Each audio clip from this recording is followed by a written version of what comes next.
Welcome to the Weekly Roar, coming live from the Lion's Den, helping new managers become great leaders and awesome bosses. And now, here's your host, Greg Storch. Hi, everyone. Welcome to the Lion's Den. This is the Weekly Roar. It's great to have you back this week in the Lion's Den.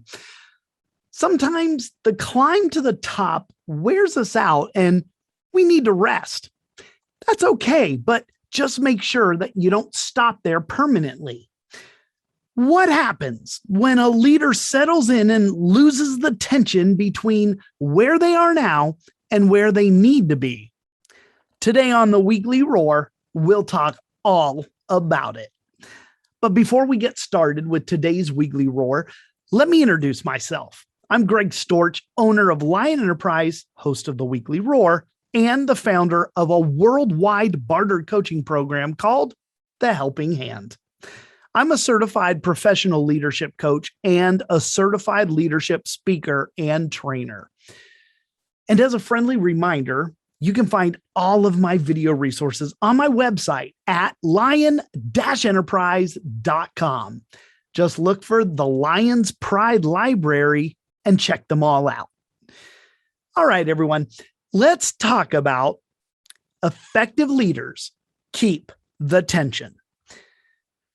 In one of the most important books that I've ever read on personal growth, The 15 Invaluable Laws of Growth, author John Maxwell wrote a chapter called The Law of the Rubber Band.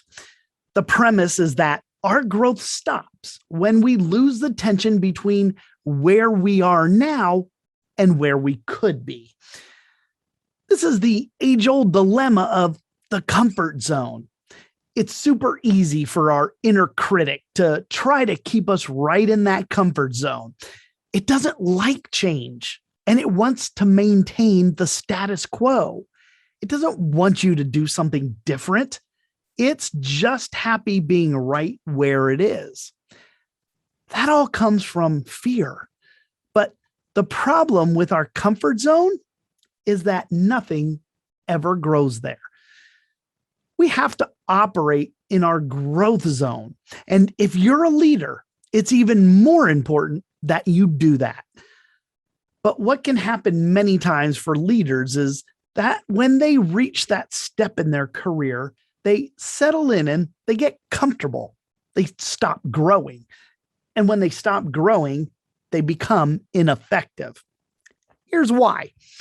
In our world today, things are constantly changing. Technology is just one example where if we don't continue to keep up with it, we get outpaced by those who do. Have you ever worked with someone from the baby boomer era or even the greatest generation? You know, the ones who didn't really grow up with technology at all, like cell phones and MP3s and apps that do everything we need them to do. Not all of them, but many of them were slow to adapt. And I personally have worked with some who just couldn't keep up and they become very ineffective at work. I feel this way myself sometimes when I hear someone talking about an app that I've never even heard of and everyone around me is using it but me. I feel so out of the loop and unrelatable. Now, speaking of generational gaps, there's another reason right there that it's important for leaders to continue to learn and grow. They have to lead others from different generations, and we're dealing with that right now. We're experiencing having to work with the Gen Xers and the Generation Y. I'm sure you've even heard of the many classes that are now being offered for managers and leaders on how to be effective when it comes to the millennials. Yeah, it's a thing. It's nothing like we've experienced in the past. You know, leaders are readers and they're learners, lifelong learners. And lifelong learning is a great way to continue to learn and grow, even after you've reached what you think is the highest level that you can get to. Well, leaders are just like rubber bands when it comes to stretching. See, a rubber band has a million uses. I can wrap it around pencils and hold them together. People with long hair can use them to tie their hair back. They hold newspapers together. And the list goes on and on and on. Now, if you stop and think about it, a rubber band is only useful when it's being stretched. That's right. And the same goes for us, and the same goes for leaders. So why is it that leaders tend to want to coast once they reach the top? Well, there's probably several reasons why, but here's the thing. Stretching and growing requires change, and change is uncomfortable for a lot of people.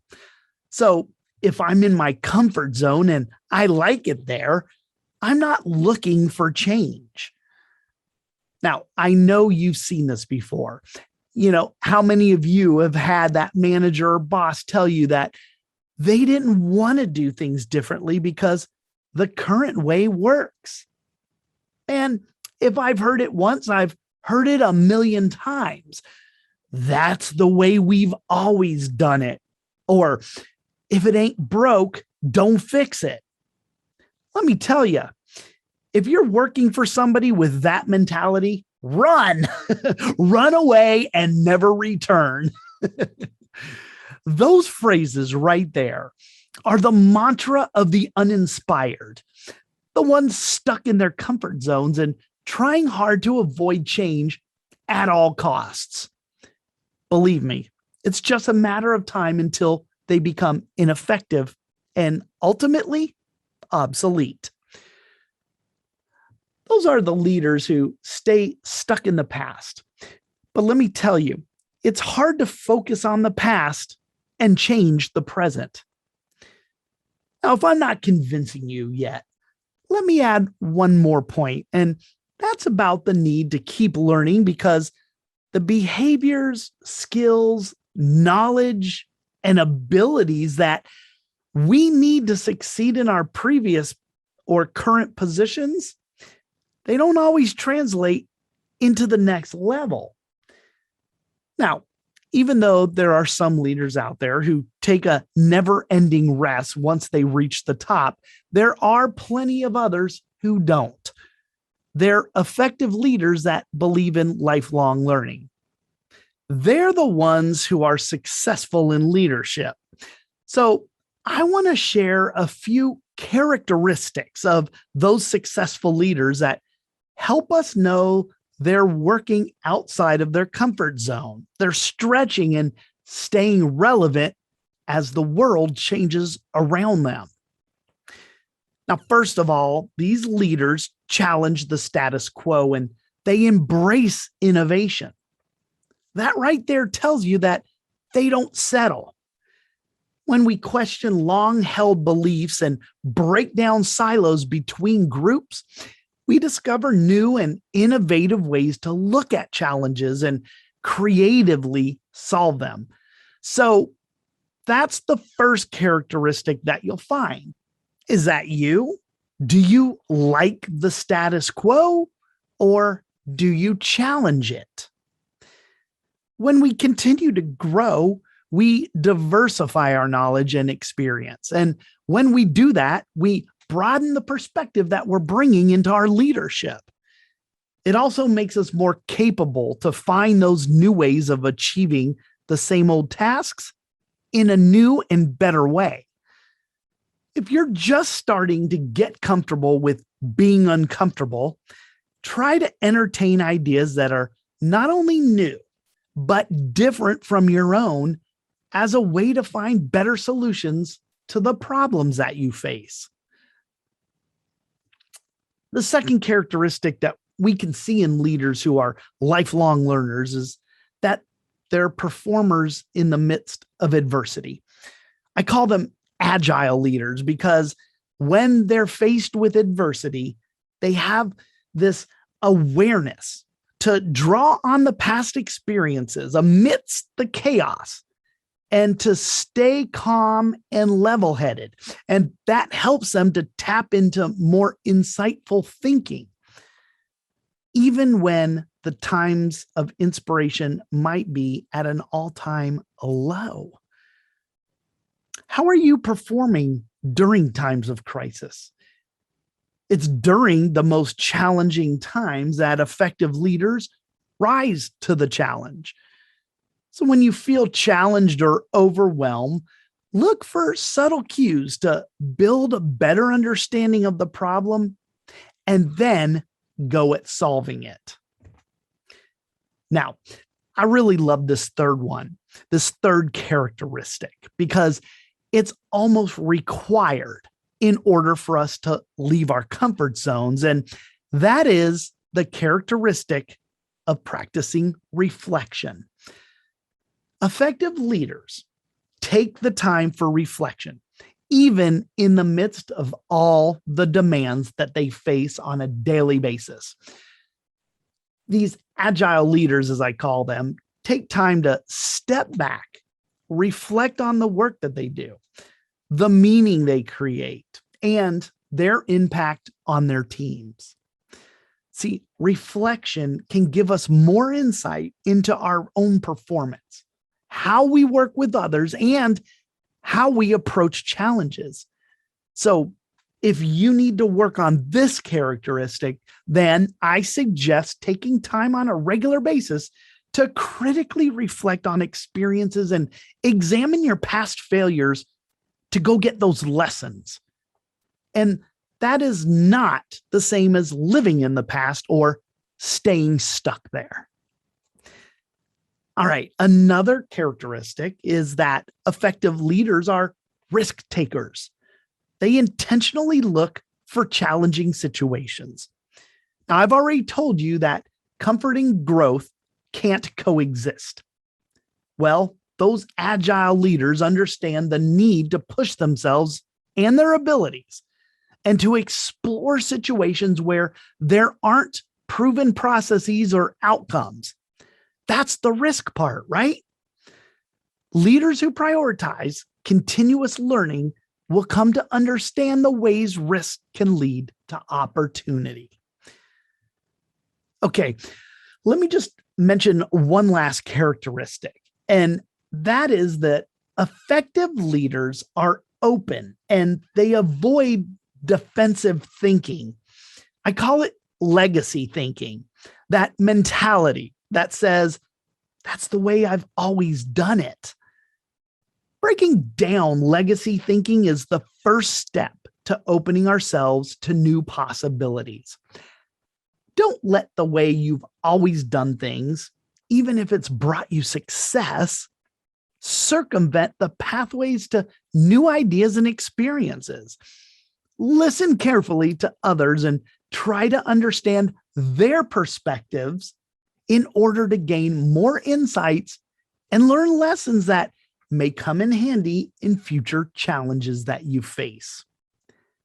Consider your role in both success and failures and try to find feedback without becoming defensive. We'll always face new challenges, problems, issues, but what separates the once successful leader from the still successful leader is the ability to meet these changes head on and take their lessons forward with them. You know, as Henry Ford once said, if you always do what you've always done, you'll always get what you've always got. I love it. As leaders, I challenge you to remain a lifelong learner. Embrace change and abandon that comfort zone. It's tempting to lull ourselves into always doing that same thing in the same way with the same people at the same time and getting the same results. But there's no room in that picture for stretching yourself to become better. We have to get comfortable being uncomfortable because that's how we grow. As my mentor, John Maxwell, stated in The Law of the Rubber Band, growth stops when we lose the tension between where we are now and where we could be. Over time, many people lose that tension. And for some leaders, that happens when they finally meet with success. Maybe that's the department head who gets promoted to the director position, or the director who gets promoted to that vice president spot, or the vice president who becomes a CEO. But when we lose that tension, just like with the rubber band, we become less productive and less effective and even less useful. Good leaders develop other leaders. They set the bar high for them so they can encourage their growth. But effective leaders do the same thing for themselves. They set their own bar just as high, if not higher, as well. So I also challenge you to set your bar high. Stop worrying about how fast you can get there in as little time as possible. A leader who's serious about growth is always raising the bar for themselves, not just for others. They keep the bar high and do everything they can to consistently reach it. All right, I'm going to leave you today with this thought. I believe that growth in leadership is mandatory, not optional. If we fail to grow, it's not a matter of just staying where we are. We also become ineffective, irrelevant, and fall further and further behind. Growing as a leader requires that we give up the things that are familiar to us, that we take new steps and do things in new ways. Those actions are what change is made of. The reward lies not in what we get from growth, but in what we become because of our growth. So what do you say? Are you ready to get out of your comfort zone, abandon the old ways of thinking, and commit to a life of continuous growth? If so, then you'll be on your way to becoming a more effective leader. Look for the characteristics I spoke about today in yourself and in others to see if you're on the right track, and take on the challenges I've laid down for you. All right, everybody, that's going to do it for me today. Thank you all for supporting me and joining me today in the Lion's Den. If you want to keep running to the roar, then join me again next week. All you have to do is just come on back to the Lion's Den next Wednesday at 11 a.m. Eastern Time. Thanks for supporting me and watching the Weekly Roar today. I appreciate all of you. And until we meet again next Wednesday, remember, be powerful, but stay poised just like a lion. Bye, everybody. Thanks for watching the Weekly Roar live event at lionenterprise.com. If you enjoyed this video, please tell others to join us each week here in the Lion's Den. Thanks again, and see you next week.